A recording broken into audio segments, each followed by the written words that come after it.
Welcome back everyone. In today's game I intend to show you how space is eventually the most important parameter in chess in case if you can maintain it. All chess pieces are valued based on the space they control. In this game played in 2007, Yifan Hou finds out that her minor pieces are able to leverage more space and hence goes ahead to sacrifice her queen. It's a positional sacrifice with no immediate winning advantage and hence immensely difficult to discover this move. Now, who is Yifan Hou? Never heard of her? Well, Yifan Hou is a Chinese chess grandmaster and 3 times women's chess world champion. A chess prodigy, she is the youngest female player ever to qualify for the title of grandmaster and the youngest ever to win women's world chess championship. In this game, Yifan was white and her opponent was Borya Ider. I'm sure my friend from medical college, Borya, will definitely like this game. Anyways, let's see the game. The game started with d4, nf6, knight f3, b6, bishop f4, bishop b7, e3, g6, h3, bishop g7, bishop e2, d6, c4, knight at b comes to d7, white plays knight c3, black castle short, white castles short. This is Indian opening Capablanca variation. Let's see the game. Black plays e6, white plays queen c2, black plays knight h5, threatening to win this bishop over here. Bishop goes to h2, black plays f5 and white plays d5. Now this d5 move weakens these black squares in the center. But remember, this is not a major error or something from white. Let's see the game. Black played e5, white played g4, kicking off this knight. Before knight is moved, black plays f into g4, white plays h into g4, and now this knight comes to f6. In this position, white played knight g5. This is the most crucial moment in the game. Both the players are equally poised with no great advantage to any player. White sees weakness in black's position at this e6 square and now threatens to fork black queen and rook. The strategy looks promising and may be winning. F-file seems to be clearly black's property. Black's bishop on b7 is powerful but is blocked by this pawn at d5. There is a definite weakness at this e6 square. Can you think of a move for black that leverages all the advantages and dilutes this disadvantage? Take 10 seconds. Ready? Yifan played knight into d5. Yifan offers to allow white to fork her queen and rook. At face, this move looks to be a blunder. Is it a blunder? Let's see. Borya immediately seizes the opportunity and plays knight e6. What should Yifan play now? Queen is under attack. Where should this queen move? Can you find out? Take 5 seconds here. Ready? Yifan, in this position, ignored the attack on her queen and played knight into c3. Let's assess the position quickly. The weakness on the e6 square is gone. Black has control over this f-file. Black bishop on b7 fully controls this b7 to h1 diagonal. Yifan gave up her queen to achieve these objectives. So Borya accepts the sacrifice. It is important to note that although black has sacrificed her queen, there is no winning advantage to either side. The position is still equal, but the position is now highly complicated. Black plays knight into e2 check. Borya captures this knight. Yifan plays bishop f3 attacking the queen. Queen goes to d3. Yifan plays knight c5 attacking this queen and queen goes to a3. See the position now. Black will soon capture this knight on d8. Black has two minor pieces against white queen. But black has huge space advantage. Overall position is still equal. Black will definitely lose if she loses time and loses her space advantage. Let's see how black continued. First, black captured this knight at d8. White played e4, sacrificing this pawn to open up queen's connection to king side. Black ignores the pawn sacrifice and goes back to support this bishop, which is now attacked by the white queen. Remember, black did not accept this pawn sacrifice in view of the following continuation. If you take the pawn sacrifice, the game will continue as b4 attacking the knight, knight comes to e6, rook f e1 attacking this bishop, bishop comes to c6, white will play c5, knight will go to d4, threatening a fork over here by playing knight f3 check. So white will play rook e d1, d into c5, b into c5. Now this is a bit difficult position for black to come up with convincing moves.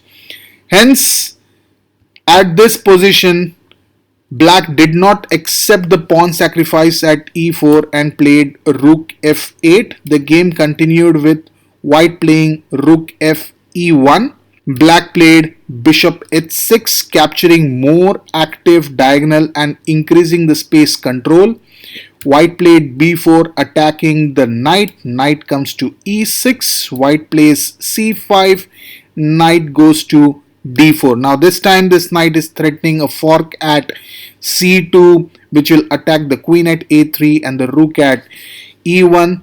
So white plays queen d3. Yifan plays b5, Borya plays bishop g3. The idea of playing bishop g3 is to block this bishop eventually at bishop h6. White plans to play bishop a4 and then push this pawn to g5. But Yifan counters this plan and plays bishop g5. Game continues with white playing a4, black plays a6, white queen goes to a3, black plays bishop into g4. Now this move makes f3 square available, threatening knight f3 check and winning an exchange which will nearly equalize the piece strengths. Hence white plays rook d1, black still plays knight f3 check, king comes to g2, black plays d into c5, white plays b into c5, and here black plays h5. Black is now leveraging upon its passed h pawn.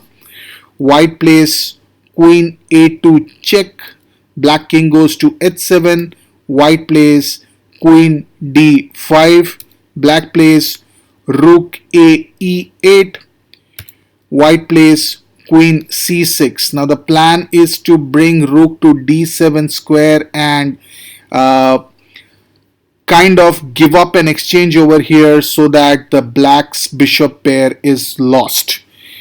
But black immediately neutralizes this plan and plays rook e7. White plays rook d3. The idea is quite robust over here. White realizes that this knight is kind of blocking the entire king side, and this row, third row, looks to be a very important row where most of the defenses would be required. Black continues with its plan and plays h4, attacking the bishop. Bishop goes to h2, and here black plays b into a4, white plays queen into a4, king goes to h6. Now this makes h7 square available for the black rook. White plays queen a3. White now plans to simplify everything by capturing this knight on f3 and giving up material advantage.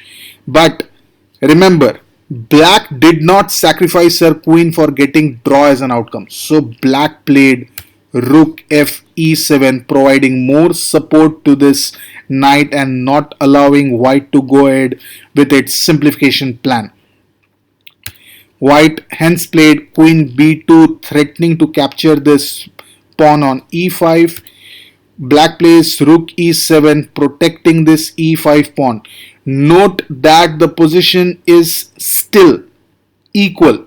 Black enjoys a huge space advantage on the king side, but white has significant material advantage, and if white can hold on, soon black will lose the space advantage. The game continued with white playing c6, black plays a5, white plays rook b3, black plays king g7, white plays rook b5.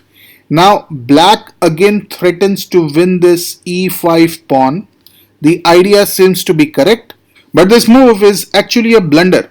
White should have kept his rook eyeing upon the knight at f3. Now black's advantage is lethal. See how Yifan punishes white for removing this critical rook from the third row. First, Yifan plays h3 check, king goes to h1. Remember, king cannot come to g3. If white plays king g3, you will have bishop c8. Now anything white plays, let's say rook d5, you get bishop h4 checkmate. That's why 2h3 check. White cannot play king g3 and plays king h1. Now black plays knight into bishop. White plays rook into e5. Now it's very interesting. White cannot capture this knight at h2. Let's see what happens. If you play king into h2, you will get bishop f4 check. King goes to g1, bishop f3, rook a1, h2 check, king f1, h1 is equal to queen checkmate. Alright. So that's why after knight into h2 you cannot capture this knight. So instead white plays rook into e5. Black plays bishop f3 check. White plays king g1. Again you cannot capture this knight over here. If you capture king in this knight at h2, you will have bishop f4 check, king into h3, rook into e5. You are having a checkmate over here. So queen into e5 check, bishop into e5, king h4, rook h8 check, king g5, rook h5 checkmate. So at this position with bishop f3 check, you cannot still capture this knight on h2, so king g1 is kind of forced. Black plays knight into f1. White plays rook into e7 check. King goes to h6. Queen g7 check. King h5. Queen h7 check. Now remember, you cannot play king into f1. If you play king into f1 here, you have h2, queen h7 check, bishop h6, rook e5 check, g5, king e1, h1 is equal to queen, and it's game over. Okay, so at this position queen h7 check is what white played instead of capturing this knight on f1. Queen h7 check, king went to g4, and now there is no more check. And at this point Borya resigned. Black has winning advantage and will win this game easily. For example, let's say white plays rook e8. You have rook into e8, queen d7 check, king h4, king into f1, rook d8, queen h7 check, king g4, queen d7 check, rook into d7, c into d7, h2, d8 is equal to queen, h1 is equal to queen, checkmate. This is a very instructive game. A lot to learn about importance of space management in chess. I hope you like this game. Thanks for watching this video. Bye.